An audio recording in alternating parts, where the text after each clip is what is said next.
오늘 우리에게 주시는 하나님의 말씀 로마서 15장 1절로 13절까지의 말씀입니다.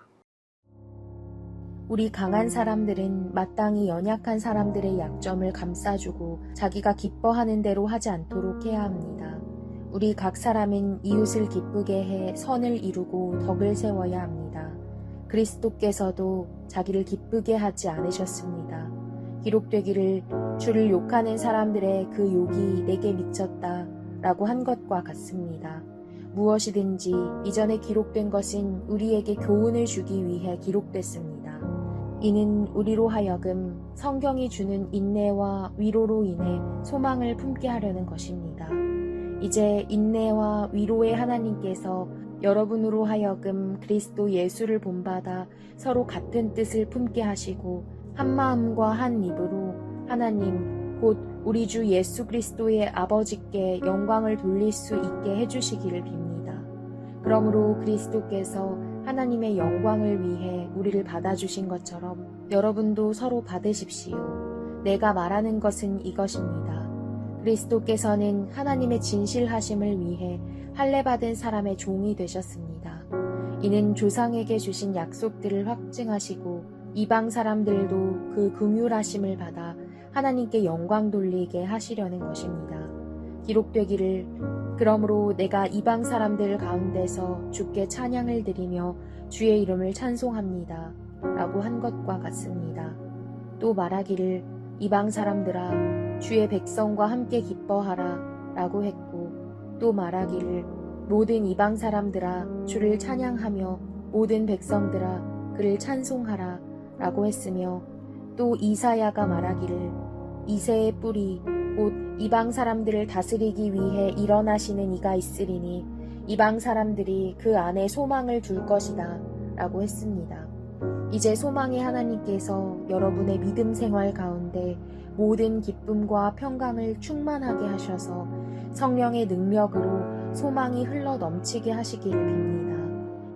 하나님의 자녀들, 하나님의 사람들은 절대 자기가 좋은 대로 행동하지 않습니다. 하나님이 기뻐하시는 것이 무엇인지를 생각하며 항상 행동하게 된다는 것을 기억해야 하죠. 그런데 오늘 바울은 더 나아가서 이렇게 이야기하고 있는 것을 볼 수 있는데요.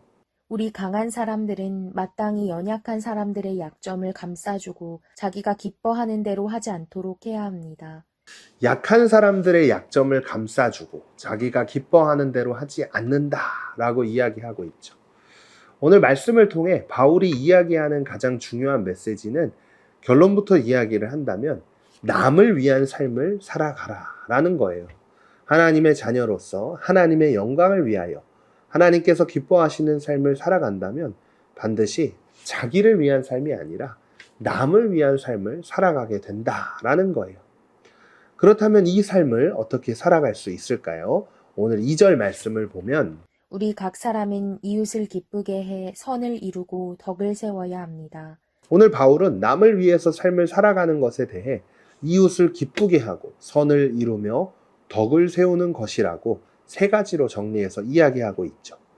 이웃을 기쁘게 하기 위해서 내 자신이 포기해야 할 것들이 얼마나 많습니까? 또 생각을 해보세요. 선을 이루기 위해서, 덕을 세우기 위해서 불편함을 감수하면서 살아야 하는 삶이라는 것을 알 수 있죠. 자, 오늘 말씀을 토대로 여기서 잠깐 문제 타임 갖겠습니다.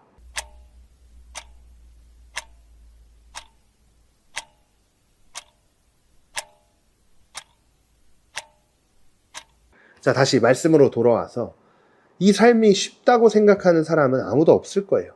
그러나 바울은 오늘 3절 말씀을 통해 분명하게 이야기하고 있죠. 그리스도께서도 자기를 기쁘게 하지 않으셨습니다. 기록되기를 주를 욕하는 사람들의 그 욕이 내게 미쳤다 라고 한 것과 같습니다. 예수님께서는 아무런 죄도 없으셨지만 십자가에서 죽임을 당하셨어요. 왜 그랬을까요? 온 인류의 죄를 구원하시기 위해 예수님은 자신의 생명을 기꺼이 내어 놓으셨죠. 이런 예수님의 모습을 본받아서 이제 우리도 내 생명을 나의 이웃, 내 가장 가까운 사람들에게 나타내는 삶, 그 삶이 바로 예수님을 닮아가는 삶이라고 할 수 있지 않을까요? 우리가 이렇게 살아갈 때 바울은 오늘 말씀 끝에 이렇게 이야기합니다. 이제 소망의 하나님께서 여러분의 믿음 생활 가운데 모든 기쁨과 평강을 충만하게 하셔서 성령의 능력으로 소망이 흘러 넘치게 하시기를 빕니다. 이 삶을 통해요, 하나님은 기쁨을 주시고 평강을 주시고 성령의 능력을 부어주시고 소망으로 충만하게 채워주실 것이라고 약속하십니다. 사랑하는 다니엘 소년부 여러분, 오늘 말씀을 기억하면서 남을 위하여, 나를 위해서가 아니라 내 주변 이웃을 위하여 선을 행하고 덕을 세우며 남들을 존경하고 존중하는 삶, 그 삶을 오늘도 살아낼 수 있기를 간절히 소망하며 함께 결단하도록 하겠습니다. 첫 번째, 나의 믿음이 성장할 수 있도록 도움을 준 신앙의 선배는 누구인가요? 그에게서 배운 것들은 무엇인가요?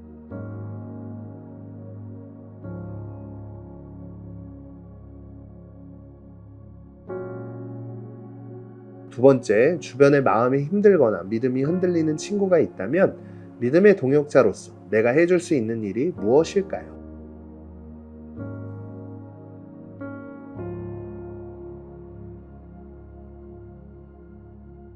오늘도 말씀을 기억하며 함께 기도하겠습니다. 하나님, 예수님께서 자기 자신을 기쁘게 하지 않으시고 우리를 위해 십자가를 지신 것처럼 저도 나를 위한 삶이 아닌 이웃을 위한 삶을 살기를 원합니다. 제 주변에 연약한 사람을 감싸주고 덕을 세우며 선을 이루는 삶을 살 수 있도록 도와주세요. 예수님의 이름으로 기도드립니다. 아멘.